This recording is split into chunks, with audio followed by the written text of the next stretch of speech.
Hello, welcome to Grade 4. Mari belajar tematik kelas 4 sekolah dasar. Bersama saya, Ibu Guru Sherly Aiba. Semoga pembelajaran hari ini menyenangkan buat kita semua. Mari kita berdoa menurut agama dan kepercayaan kita. Berdoa selesai.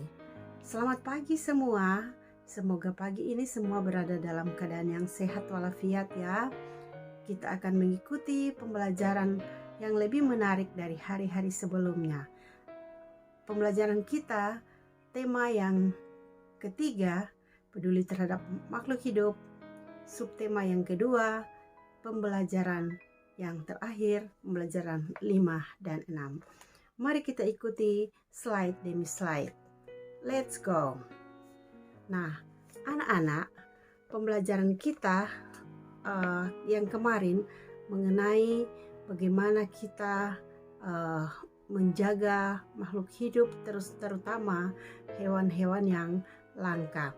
Nah, salah satu upaya untuk menjaga keseimbangan lingkungan adalah dengan melakukan pelestarian hewan langka, ya. Pelestarian ini dilakukan untuk melindungi hewan dan tumbuhan agar tidak punah dan tidak akan hilang begitu saja. Nah, anak-anak, salah satu upaya untuk menjaga keseimbangan lingkungan adalah dengan melakukan pelestarian hewan dan tumbuhan. Pelestarian ini dilakukan untuk melindungi hewan dan tumbuhan agar tidak punah. Dan berikut ini adalah upaya manusia yang dilakukan untuk pelestarian dan perkembangbiakan hewan dan tumbuhan. Yang pertama, usahanya adalah melakukan penangkaran hewan-hewan langka dan penanaman bibit tumbuhan, dan upaya ini dilakukan untuk memperbanyak, mengembangbiakan serta pembesaran tumbuhan dan satwa liar, ya, agar tetap dipertahankan kemurnian jenisnya. Nah, penangkaran tumbuhan bisa berupa bibit yang ditanam yang disebut dengan program riboisasi, ditanam pada lahan yang kosong. Langkah kedua yaitu mendirikan tempat perlindungan hewan dan tumbuhan. Ya, misalnya suatu suaka, marga satwa, cagar alam, kebun binatang, dan taman nasional. Suaka marga satwa adalah suatu kawasan yang melindungi hewan-hewan langka yang hidup di dalamnya. Kalau cagar alam adalah suatu kawasan yang melindungi jenis tumbuhan langka yang hidupnya ada di dalamnya. Kebun binatang adalah suatu kawasan untuk melestarikan satwa-satwa langka dari berbagai daerah. Dan kebun raya adalah suatu kawasan untuk melestarikan tumbuhan dari berbagai daerah. Taman nasional ini adalah kawasan pelestarian alam yang mempunyai ekosistem asli yang digunakan untuk keperluan ilmu pengetahuan.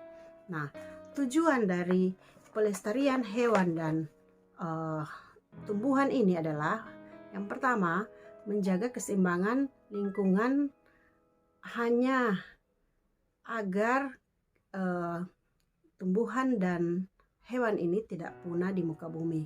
Kedua, melestarikan keanekaragaman hayati agar bermanfaat bagi ilmu pengetahuan dan masyarakat.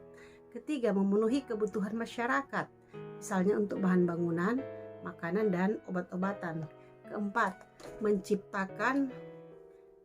menciptakan lingkungan yang nyaman dan mengurangi pencemaran udara dengan adanya berbagai jenis pohon. Kemudian, yang terakhir, dapat dimanfaatkan sebagai tempat hiburan untuk membuat taman rekreasi atau kebun binatang. Nah, anak-anak, setelah anak-anak mendengarkan penjelasan tadi, mari kita jawab pertanyaan yang ada di slide ini. Silakan dibaca dengan teliti.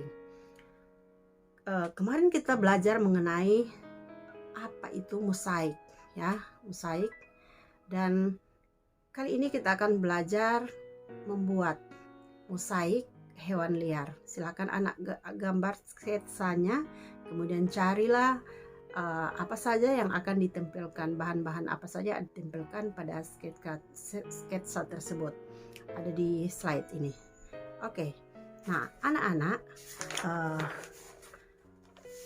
jika kita melakukan wawancara ya pada pembelajaran sebelumnya, maka wawancara dapat disajikan dalam berbagai bentuk ya, itu bisa juga dilakukan dalam laporan tertulis.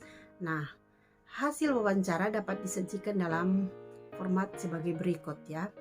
Ada latar belakang, ada maksud dan tujuan, ada topik wawancara, ada waktu dan tempat kegiatan, ada laporan hasil wawancara, kesimpulan. Nah, di slide ini laporan hasil wawancara. Ya, ada latar belakang, maksud, tujuan, dan lain-lain. Silakan anak-anak baca. Ada laporan hasil dari wawancara, narasumbernya siapa, dan yang terakhir kesimpulan, ya, kesimpulan dari tumbuhan dan hewan yang kita wawancara tadi. Nah, sekarang tugas Anda adalah berlatih melakukan wawancara dan buatlah hasil laporannya seperti yang ada di contoh ini. Gampang ya. Semoga semua bisa mengikuti pembelajaran hari ini, dan pembelajaran hari ini menyenangkan buat anak-anak semua. Terima kasih sudah menonton video ini. Jangan lupa like, share, subscribe, dan komen untuk perkembangan channel pembelajaran ini. Tetap jaga kesehatan. Sampai jumpa di lain waktu. Salam sehat.